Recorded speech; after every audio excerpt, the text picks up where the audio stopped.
Final portion of my head to toe assessment, I'm going to be doing a quick abdominal exam. So for the abdominal examination, usually in lab we would expose the area that we are inspecting so we can visually see it, but for the purpose of my at-home head to toe assessment, I'm going to leave her sweatshirt on. But if I were to be doing this clinically, I would be moving her clothing so I could visually inspect her stomach, and we would be looking for any kind of distension or any contours or abnormal shapes of this abdomen. When you do an abdominal exam, instead of doing inspection, palpation, and auscultation, you do inspection, auscultation, and palpation because you want to listen before you palpate in case you disturb any of the abdominal quadrants. You don't want to make any excess noises. So generally we auscultate from the right lower quadrant to the right upper quadrant, and then to the left lower quadrant and to the left upper quadrant, and we're following the large intestines. So we're listening at the ascending, the transverse, and the descending. So I'm going to do that in a second, and I'm just going to ask you a few quick questions about bowel habits. When would you say your last bowel movement was? Earlier this morning. Okay. And when was the last time you urinated or voided? Earlier this morning. Okay, perfect. All right, so I'm going to put my stethoscope back on and listen to your bowel sounds really quick. So I'm going to listen to the right lower, and I would sit here for about 5 minutes for each quadrant.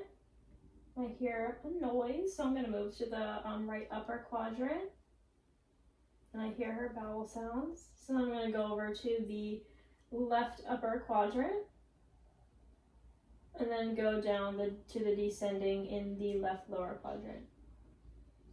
And I can hear all the bowel sounds. They're not hypoactive, they're not hyperactive. I'd say they sound normal. Thank you for letting me check that. Okay, and actually I also have to quickly, the last portion of the abdominal assessment would be to be palpating your stomach. Is that okay if we do that real quick? Mm-hmm. So I'm just going to take some light pressure, and I'm going to touch each of those sections I just listened to. And just tell me if you feel any pain, okay? Does that hurt at all? No. Okay, how about here? No. There at all? Oh, alright. No. Anything? Okay, good. So I'm glad you don't have any pain. When we're typically assessing the abdomen, we're also checking the bladder and feeling if it's distended. Again, for the purpose of this at-home assessment, I'm not actually going to be looking, but if I were to feel it, it would be down here in the suprapubic region. Her bladder does not feel distended, so everything feels okay. And then we would just go with a little bit of harder pressure. Any pain anywhere? No. Nothing? Any pain there? How about here? No. Okay, good. I'm glad it doesn't hurt. All right. And the final portion of the physical assessment is to look at your skin. So when we do a skin assessment, you're going to be looking at any prominent areas of skin breakdown, which would be bony prominences like the back of your head, your elbows, your heels, the back of your calves, your sacral area, and your coccyx area. Is it okay if I check those areas? Okay. And when I'm going to be doing the posterior skin assessment, I'm just going to be verbalizing that I'm checking it because I can't visually see it. But I'll be checking the back of your head to see if you have any pressure wounds or anything. Can you lean forward for me a little bit? I'll also be checking her back where her scapulas are because that is also a common area of skin breakdown. I will be checking her sacral and coccyx area as well. Because that's also a common area of skin breakdown. Have you ever had any pressure wounds or injuries on your sacral area? No. Okay, that's good. Does it ever hurt there when you're sitting? Like your tailbone area? Sometimes. Okay. Are you able to reposition yourself into a more comfortable position when that does happen? Mm-hmm. Okay, that's good. That's one way to prevent pressure injuries from occurring. So I'd also be looking for any redness or skin breakdown. She does not have any. So then I would move on down to her feet. I would be checking her heels. Her heels look good. There's no redness or skin breakdown on this heel. Then I would check the other heel. I'd also be looking at the back of her calves and seeing if there's any skin breakdown there. Sometimes you can check the top of their feet as well.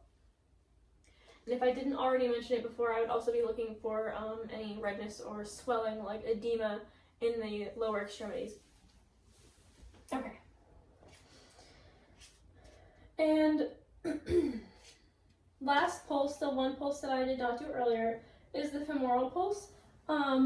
Generally, when you do a head-to-toe assessment, you would wear gloves when you're doing the femoral pulses, and also when you're doing the skin assessments, specifically on the buttocks region, just in case there are any open wounds. I don't have gloves right now, but if I were to be doing this clinically, I would be wearing gloves to check your femoral pulses. So your femoral pulses run about here in your, like a little crevice where your thigh meets your hips. Is it okay if I press the pulses there? Thank you. So I would just be checking for your pulses. And this would be done without clothing in the way, but for the purpose of this, I'm just going to be checking over your clothing. Perfect. So I can feel your pulses. And yeah. So I assessed all of her pulses and everything. I would take my gloves off and discard them. I would wash my hands again since I'm done with the physical assessment. Now that we're done with the physical assessment, do you have any questions about any of the assessments that we did or anything? No. Okay, good. If you do at any point, you're always welcome to ask questions if you have your call light with you. Okay, thank you. And the last thing that I would like to assess is the Braden scale for skin breakdown. I have this on my poster board that I made. I'm going to link it in the video so that it's visible.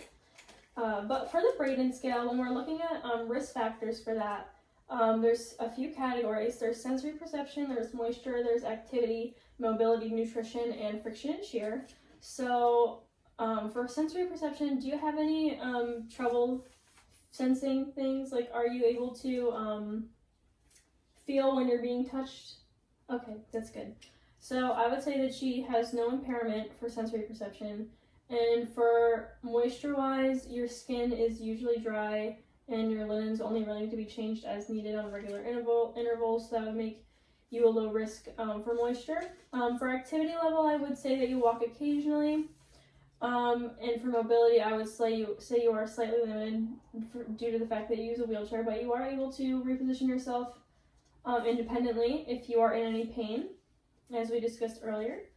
For nutrition, I'd say you have adequate to excellent nutrition because you eat about 75% of your meals, which is true for when you're at home as well.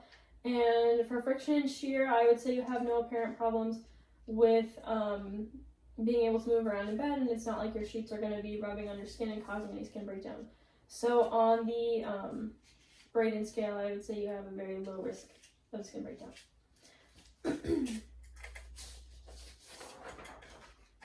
All right. So now that I've gone through the entire head-to-toe assessment, once I leave the room, I will be documenting everything that I did today, and I already performed my hand hygiene, and I would, again, be doing my patient safety. I would be lowering the bed, I would be giving you your call bell, and I would be making sure that your side rails are up, and getting you anything that you need. And do you have any additional questions at all? No. All right, perfect. And that concludes the physical assessment. Thank you.